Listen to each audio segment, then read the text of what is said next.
Is this the most controversial Ballon d'Or race we've ever seen? With the 2024-25 season wrapping up and PSG lifting the Champions League, everyone's asking the same question: who deserves football's biggest prize? With so many great campaigns from football's elite, this might be the closest Ballon d'Or race we've had in years. Now, before we start looking at these players' cases for the award, let's talk about the award itself. If you've watched football for the past 10 years, you'll know the Ballon d'Or has never had the clearest criteria. Some years is about international campaigns and team success, like when Modric won it in 2018. Other years it's about raw output and numbers, like Benzema in 2022. The narrative changes every year, but if we go straight to the source, France Football, the organizers of the award, they've laid out these official criteria. The first being individual performances, being decisive, consistent, and influential across the season, especially in the big games. 2.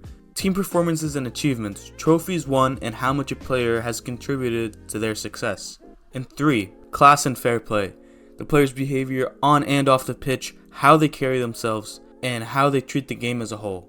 It's not just about the numbers, it's not just about the silverware, and it's not just about the popularity. The Ballon d'Or should go to the player who performed, won, and represented the game at the highest level, all season long.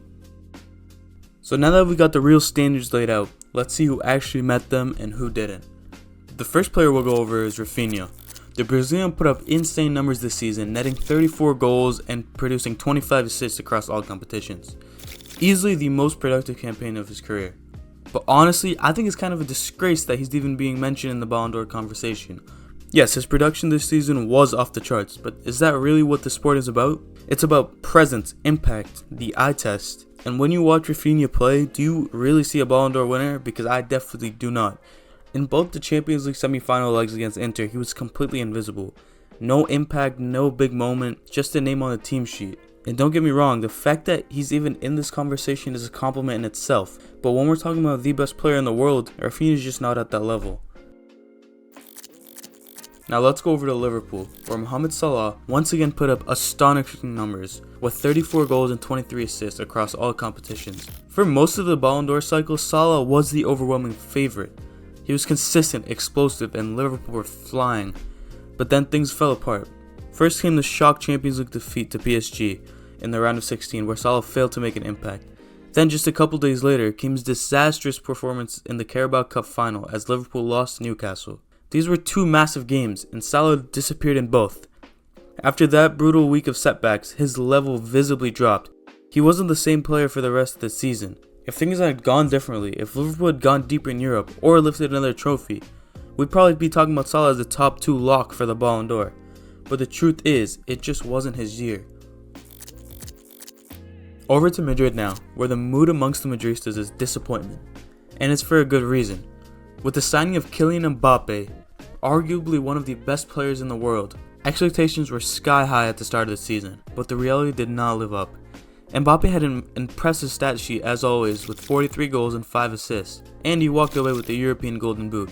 He played as the number 9 under Ancelotti, which is not his natural position, and still delivered numbers, which is a huge credit to him. But the truth is, his performances didn't feel like they were Ballon d'Or level, not the Mbappe that we've seen in the previous years. A big part of this issue was Vinny Jr. I think he was holding him back. Vinny had a terrible season, and the chemistry between the two just wasn't there. On top of that, Mbappe's performances in the biggest games, not quite there. In the Champions League against Arsenal, nothing.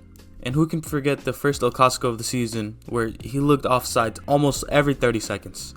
Mbappe is one of the best players in the world, no doubt about that. But this season, he didn't do enough when it mattered the most. With that being said, I do think Mbappe is set up for a massive bounce back next season. Under Xabi Alonso, with a much more structured system and better spacing around him, we might finally see the version of Mbappe that dominates both stats and the big moments. But for this season, he just did not do enough. Now, let's move on to Ousmane Dembele and Lamine Yamal, who I think are the two clear-cut favorites for this year's award. Starting off with the Frenchman, the story of Dembele this season has been nothing short of incredible. After years of being labeled a flop following his record move from Dortmund to Barcelona, most fans had written him off as another what-if talent, more frustrating than inspiring, even though his potential was never in doubt. For the longest time, it looked like injuries and mentality had derailed what could have been a generational career. But this year, the real Dembele finally arrived. Since the turn of the year, he found his groove in a new false nine role under Luis Enrique at PSG, and from there he just took off. He was the creative heartbeat of a team that dominated Ligue 1 and, more importantly, finally broke their Champions League curse. His performance against Liverpool, Arsenal, and Inter in the final were massive. Not just good, but they were decisive. And with 35 goals and 15 assists, this was the season everyone's been waiting for from him. This wasn't hype, this wasn't flashes, this was Ballon d'Or caliber football. And then there's Lamine Yamal. Just 17 years old, but playing with the poise, the intelligence, and the creativity of someone who's been dominating the game for a decade. He ended the season with 19 goals and 26 assists, but that doesn't even tell the full story. It was his big game performances that separated him. Against Madrid, Benfica, Dortmund, and Inter, he didn't just show up, he took over. Watching him glide past defenders, deliver perfect crosses into the box, and score screamers from angles that no one else shoots from. It was simply incredible. In a time where football feels robotic and overly tactical, I think Yamal has brought joy back to the game. He played with soul and everyone in the world took notice. He led Barcelona to a domestic treble and nearly carried them into the Champions League final, which they only fell short in extra time against Inter. But even in that loss, Yamal's performance was unforgettable. At 17, he wasn't just part of the conversation, he was the conversation. Dembele's story this season was incredible. A comeback we never thought we would get. He finally found his consistency, his leadership, and most importantly his impact during the biggest moments. His performances helped deliver PSG's first ever Champions League, and for that alone, I think he earned the respect of everyone. But even in the face of that incredible campaign from Dembele, I think Lamine Yamal stood taller. At just 17 years old, he wasn't just part of a great Barcelona team, he led it. With 19 goals and 29 assists, a domestic treble, and world-class performances in Europe, Yamal played the kind of football that defines a generation. He wasn't just technically brilliant, he was fearless, he was creative, consistent, a big game player at just 17 years old. He brought joy back to the sport. He gave us moments that we'll remember long after this season ends. And more than anyone else this year, he captured everything the Ballon d'Or is supposed to reward: individual brilliance, team success, and overall quality as a footballer. This isn't about potential anymore. This isn't about one for the future.